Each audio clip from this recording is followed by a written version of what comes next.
Hi, welcome to my YouTube channel. Eto nga pala si Sword Manhua Recap. Huwag kalimutan mag-like at subscribe para updated ka sa mga bago natin upload. Simulan na natin, let's go! Lumipat naman ang eksena sa labas kung saan mag-uumpisa ang karera nila Vinny. Pinakita naman ang mga kabataan na nakatambay lang sa may kalsada. Iniisip ko nang huminto dahil sa sobrang kamahalan ng Yossi, ito na lang ang huli ko. Pusta ko ang kaliwang bayag ko na hindi ka mag-quick-quit, hahaha. Paano kung gagawin ko? Gago, mas mabuti nang ibigay mo sa akin ang bayag mo. Ano ba ang mga ilaw na yon? Pinakita naman ang isang grupo ng mga bikers at nagliliwanag pa sa dilim. Wow, ano ba ito, ba't parang bagong sindikato o gang sa lugar? Ano yan? Pinakita naman na papalapit ang mga ongas. Iyan ba ay isang bike? Huminto naman ang mga ongas at tinanggal na ng isa ang kanyang hoodie. Pinakita naman ang mukha ng makakalaban ni Vinny. Anong tinitingnan mo, gago? Patayin mo yang sigarilyo mo at lumayas ka na. Natakot naman ang mga kabataan dahil sa sinabi ng isa sa mga ongas. Oo nga pala, meron pa ako assignment. Ako din. Hintayin niyo ako. Hey, kailangan ba talaga nating gawin ang lahat ng ito para lang sa kanya? Matapos nito, bakit naman natin siya dadalhin pabalik sa ating hideout? Anong gagawin mo kung nakasalubong mo sa kalye ang asong nang agat sa iyo noong nakaraang panahon? Ano bang ibig mong sabihin? Habang nag-uusap ang mga ongas, dumating na si Vinny. Siya ba ang may pulang buhok? Sa tingin ko mula sa bisikleta, siguro siya iyon. Pinakita naman si Vinny na papalapit. Bakas pa din sa mukha ni Vinny ang pagkairita. Oras na para maturuan ang asong ito ng leksyon para hindi na ulit mangagat. Huwag yon, kung matatalo ka, tanga ka, hahaha. Talunin mo siya, Huwag yon. Kung matatalo ang leader ng ating ghost crew, magre-resign ako, nakakahiya kung matatalo ka, hahaha. Pinakita naman na nagsuot na si Vinny ng helmet. Sundin mo lang ang plano na sinabi ko sa iyo kanina. Ang finish line ay nasa lumang container box malapit sa Suwon Park. Kung manalo ka, tutulungan kita sumali sa kompetisyon, pero kung matalo ka, gagawa ka lang ng isang simpleng pabor para sa akin. Hindi ko kailangan ng tulong mo, dito lang ako ngayong gabi dahil ayaw kong makita kang kumikilos na parang mayabang, kaya pakialaman mo ang sarili mo. Sige, kita tayo pagkatapos ng karera. Pwesto na ang dalawang kalahok para maghanda sa kanilang laban. Isang riser bars para sa hawakan. Mukhang mas interesado siya sa mga tricks kaysa sa simpleng pagbibisikleta lang. Hoy, kung matalo tayo sa sariling teritoryo, ano ang mangyayari kay Huwag yon? Hahaha, hoy, dapat mas mabigyang pansin natin ang batang may pulang buhok. Ano man ang galing niya sa pagsakay, ang makipagkarera kay Huwag yon sa oras na ito. 70% na sigurado na matatalo. Totoo, mukhang mayroon na naman tayong isang mahinang tupa na isasakripisyo. Nakapwesto na ang dalawa at inaantay na lang ang signal. Pinakita naman ang isang lalaki na hawak ang signal. Pinakita naman na umaapoy na ang paputok. Lumipad na ang paputok patungo sa langit. At sumabog na ito ang hudyat na nagumpisa na ang karera. Lumipat naman ang eksena kay Dom kung saan meron siya kikitain. Ako na lang mag-isa dito mula rito, salita ni Dom. Magiging okay ka ba talaga kung mag-isa ka? Hindi ito ang unang beses ko na gumagawa ng ganitong deal, kaya wag kang mag-alala. Tumawag ka lang sa amin kung mayroong problem. Nandito lang kami para sa iyo, babantayan ka namin. Pinakita naman ang isang lalaki na nagyoyosi sa may gilid. Siya ba yung lalaki, salita ni Dom? Oy, kamusta na pre? Pinakita naman ang lalaki katabi ang mamahaling sasakyan. Wow, Rolls-Royce car ba yan? Totoo pala itong tao, mapagkakatiwalaan ko talaga siya, salita ni Dom. Ipakita mo muna ang pera. Inabot naman ni Dom ang sobra na may laman na pera. Tinanggap naman ito ng lalaki. Ipakita mo sa akin, legit ba ito, pagtatanong ni Dom. Hoy, huwag kang mag-alala, ito ang pinakamataas na kalidad, hindi ako nagbebenta ng peke. Ito ang Jordan 11, mukhang kasing ganda ng mga sapatos na formal, isusuot ko pa nga ito kasama ng suit. Napakalinaw ng pagprint ng laser, mahusay ang spacing, salita ni Dom. Ang disenyo ng carbon sa sole ay parang tunay, hihihi, para na ba sa akin to? Hindi madali makahanap ng mga ganito sa ganitong presyo, mukhang bago pa rin, okay na, deal na. Pagkatapos naman magsalita ng ungas sumakay ito ng bike at sabay umalis. Ano? Nakaparada lang pala dito ang Rolls-Royce car. Bakit naman siya samandal sa kotse na parang kanya? Pinakita naman ang sapatos na natanggal na ang dikit. Nagulat naman si Dom sa pagkakita. Ha, anong nangyari ha? Tuluyan na tanggal ang dikit ng sapatos. Puta, nilagyan niya lang pala ng glue, gago, sigaw ni Dom. Dumating naman ang mga alagad ni Dom na may dalang kotse. Sir, Tara, na sumakay ka na. Pinakita naman ang ungas na nagmamadaling tumakas. Napalingon naman siya sa likod dahil nakita niya sinusundan siya ng kotse. Buweset, pinagpawisan naman ang ungas. Bigla nag-accelerate ang ungas. Mag-antay ka lang kapag nahuli ka namin. Pinakita naman ang isang paliko na daanan. At bigla din lumiko ng mabilis ang ungas. Nakasunod pa din ang kotse sa ungas. Napalingon naman ang ungas sa likod. Itong bata na to di pa sumusuko. Ikaw, puta ka na, mapagpanggap, huminto ka ngayon, ang lakas ng loob mo magbenta ng sirang sapatos. Bigla naman nagpreno ang ungas. Habwes at salita ni Kalbo. Pinakita naman na may binabalak gawin ang ungas. Nag-iba naman ng direksyon ang ungas para tuluyan ng makatakas. Napasilip na lang si Dom sa may bintana. Bago pa umalis ang ungas, tumingin pa ito ng saglit sa kanila. Bigla naman ng preno ng malakas ang kotse. Ang ungas naman ay nagpatuloy na sa pagpidal. Buwes, at nasa harapan lang natin siya, nakatakas pa, salita ni Kalbo. Ang galing niya sumakay ng bike, nakatakas siya na parang isang malikot na daga. Ano po ang gagawin natin, sir? Kailangan po ba na ipahanap natin siya sa mga bata? Napakagatlabi na lang si Dom dahil sa nangyari. Kinuyam naman niya ang kanyang kamao. Pare, ang cool talaga ng tao na yon. Pinakita naman na kumislap pa ang mata ni Dom dahil sa labis na paghanga sa ungas. Nagtaka naman ang mga alagad niya dahil sa mga pinagsasabi ni Dom. Napansin naman ni Dom na may dalawang bike na mabilis ang takbo. Pinakita naman ang reaksyon ni Dom na parang nagulat. Tuluyan na dumaan sa kanya ang dalawang nag-uunahan. Ngayon lang ano yon, pagtataka ni Dom. Pinakita naman ang isang kalsada na matraffic. Bakit ang traffic, sobrang traffic na talaga, kailangan ko na ata sumakay sa subway o kung ano pa man, salita ni Manong driver. Napalingon naman si Manong sa may gilid. Nagulat naman siya dahil may dalawang bikers na dinaanan lang siya. Ha, ano yon? Pinakita naman ang dalawa na nag-uunahan kahit may mga nakaharang sasakyan sa kanilang dadaanan. Pinakita naman ang pedestrian lane na tumatawid ang mga tao. Di huminto ang dalawa at nagpatuloy lang sila at iniwasan lang nila ang mga tao na tumatawid. Hoy kayo, tinatakot nyo ako, bastardo, salita ng babae. Pinakita naman ang isang lalaki na may buhat na mabigat sa kanyang balikat. Nasa likod na nila Huang Yon. Bigla naman dumaan si Huang Yon sa may gilid nila. Natakot naman ang dalawa dahil sa pagdaan ni Huang Yon ng mabilis. Nakasunod naman si Vinny at dumaan ito sa gitna ng dalawang lalaki at nakayuko siya. Nakalagpas na si Vinny sa dalawang lalaki na may buhat na bakal. Ha, ano iyon, pagtataka ng lalaki. Lumipat naman ang eksena na kung saan may dalawang magjowa ang nakatambay sa may gilid at naglalandian. Paano kung may makakita sa atin?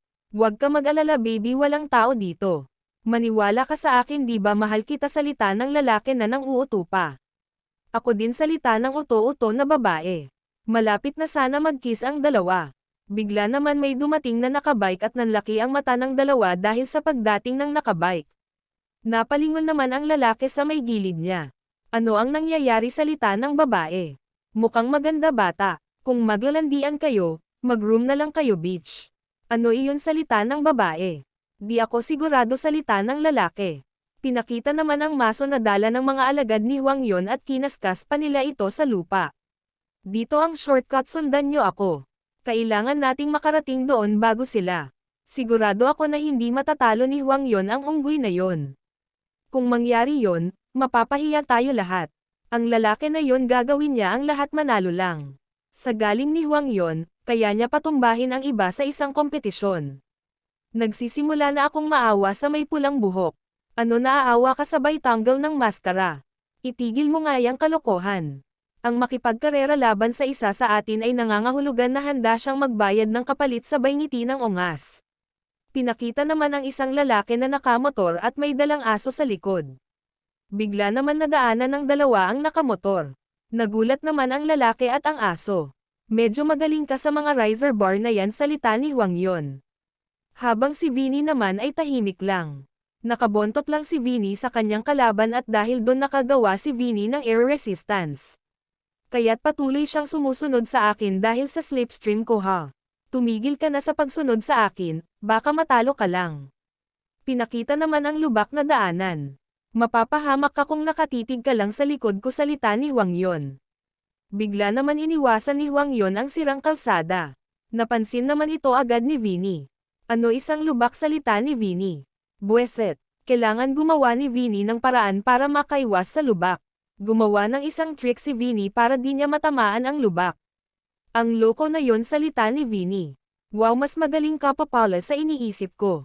May napansin naman si Hwang Yun sa may harapan niya. Pinakita naman ang isang espada na winawasiwas.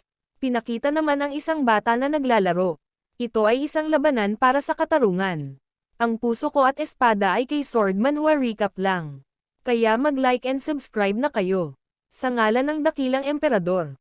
Huwag kang mangamba, paparating na ako, hahaha. Dumaan naman si Hwang Yun at kinuha ang espada ng bata. Nagulat naman ang bata. Kailangan ko itong hiramin sandali, bata, salita ni Hwang Yun. Naiwan naman ang bata na tulala at nakataas ang kamay na parang tanga. Inilagay na ni Hwang Yun sa likod niya ang espada at mukhang may binabalak siyang masama. Pinakita naman ang anino nila sa may pader. Nangunguna pa din si Hwang Yun at nasa likod niya si Vinny. Napatingin naman si Hwang Yun sa harapan. Pinakita naman ang isang paliko na daanan. Dahil sa pagiging mahina ni Hwang Yun sa kurbada, nagpreno ang ungas. Samantala naman si Vinny nakakahabol na sa ungas. Bigla naman nagdrift si Vinny sa kurbada. Muntik naman malaglag ang gulong ni Vinny. Pinakita naman ang mga mukha nila na pinagpapawisan. Tagumpay ang ginawang drift ni Vinny at nangunguna na siya. Wow, drifting sa kurbada ng ganoon. Hindi ko alam kung tanga siya o matapang. Pinakita naman ang isang madilim na daanan. Pasensya, pero sa puntong ito, ako ang nasa unahan, salita ni Hwang Yun. Pumasok na si Hwang Yun sa madilim na kalsada.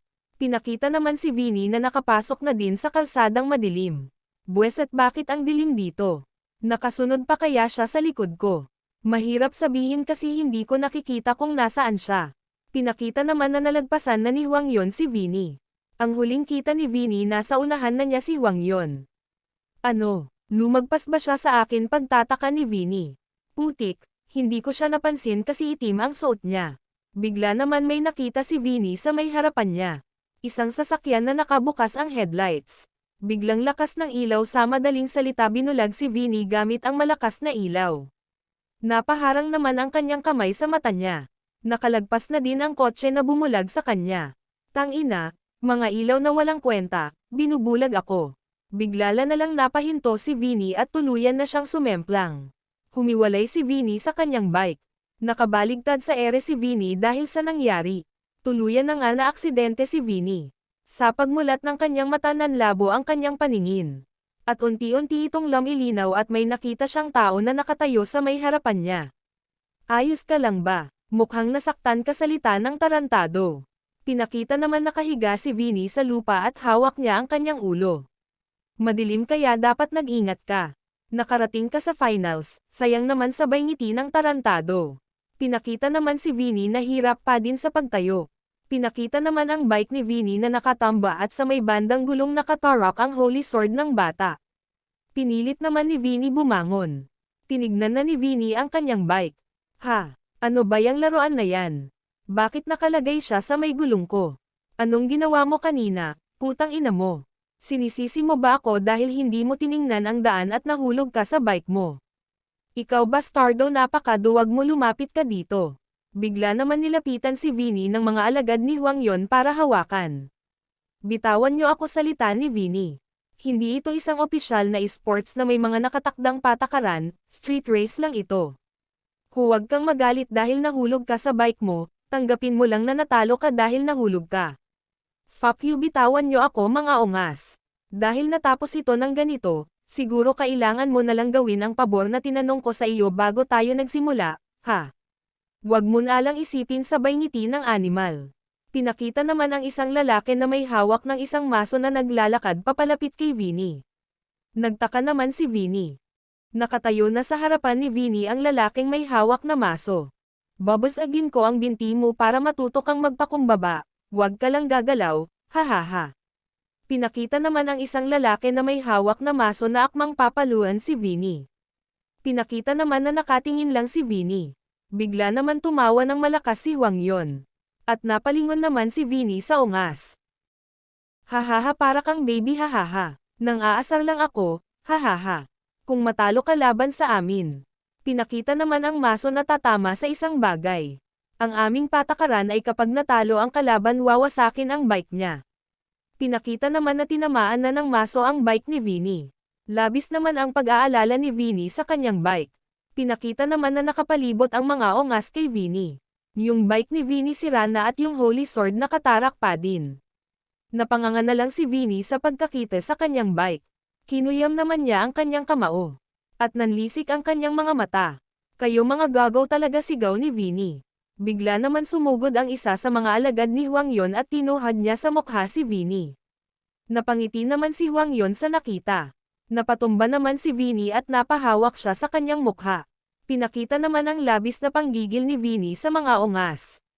Bigla naman lumapit si Hwang Yun kay Vinny at sinabi, "Oy weirdo. Alalahanin mo, ganito ang nangyayari kapag ang isang weirdo na gaya mo ay nag-aastang mayabang sa harap ng mga tao.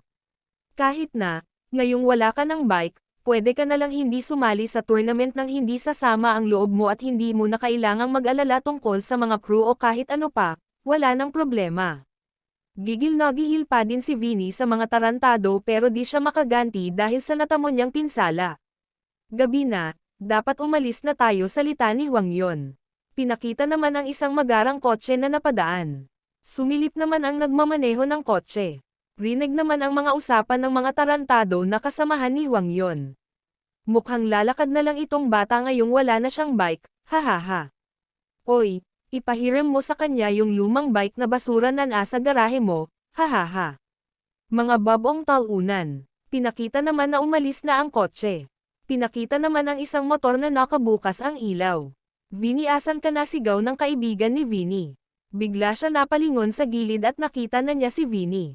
Tinignan niya naman ito. Binuhat na niya si Vinny para umalis. Anong nangyari sa'yo? Sino ang tarantadong gumawa nito sa'yo? Nilinggan naman ni Vinny ang kanyang bike. Dahil sa pagtingin ni Vinny sa kanyang bike, naalala niya dito ang kanyang ina na nasa hospital. At napasuntok na lang siya sa may pader sa labis na galit. Sumapit na ang umaga at pinakita na ang school ng ating mga bida. Pinakita naman si Jordan na masayang kumakain ng dog food. Cute mo naman, nagugutom ka pala, salita ni Shelly. Pinakita naman nakaupo si Shelly sa may harap ni Jordan at pinapanood niya itong kumain. Uy, lalaki ba ang aso na yan? Pagtatanong ni Mino. Hindi mo ba nakikita kung paano siya kumilos, salita ni Dom. Hinawakan naman ni Shelly si Jordan sa may ulo at tuwang-tuwa pa. Pare-pareho lang ang mga lalaki, kahit tao o hayop, salita ni Mino. Oo nga pala, kahapon pagkatapos ng klase nakita ko yung batang pula ang buhok sa kalye, salita ni Dom. Siya ba ulit ang nakikipag-away na naman, salita ni Mino. Habang ang ating bida walang pakialam, nagbabasa lang ng libro. Hindi, mukhang nakikipagkarera siya ng bike sa iba. Karera, sino naman ang kanyang kalaban? Hindi ko alam. Pero ang sarap panoorin na parang lumilipad sila sa kalsada. Mas mabuti pa siguro magsanay ako ng roller skating ngayon, hihihi, salita ni Dom. Sina Kim Gang ba ang mga kakompetensya niya? Bigla naman dumating sila Mia at Yuna. Anong ginagawa ninyong lahat dito? Pagtatanong ni Mia. Okay ba ang itsura ng buhok ko? Pagtatanong ni Mino kay Dom. Pareho lang gaya ng dati, salita ni Dom. Pwede bang itanong ko kung anong size ang sukat ninyo? Pagtatanong ni Mia. Bakit mo tinatanong? Anong nangyayari? Pagtataka ni Dom. May kaibigan ako na nagtatrabaho sa isang tindahan ng damit. Nais kong gumawa ng mga uniforme para sa atin, may logo ng Hummingbird, bilang regalo. Bigla naman lumapit si Mino kay Mia at hinawakan ni Mino ang kamay ni Mia. Grabe, maganda ang mukha mo at pati ang puso mo, ikaw ay isang tunay na anghel, salita ni Mino. Siya na naman, nagpapakita ng interes kay Mia. Hindi siya nagpapalampas ng pagkakataon talaga, salita ni Yuna. Mia, medium ang size ko, salita ni Shelly. Dati, small ang sukat ko, pero dahil sa dibdib ko, Kailangan ko ng susunod na size. Sweet ah. Ang ibig kong sabihin ay maganda ang medium salita ni Dom. Habang si Mia at Yuna parang naiabangan kay Shelly. Lahat naman sila ay biglang nagulat dahil sa pagdating ng isang tao.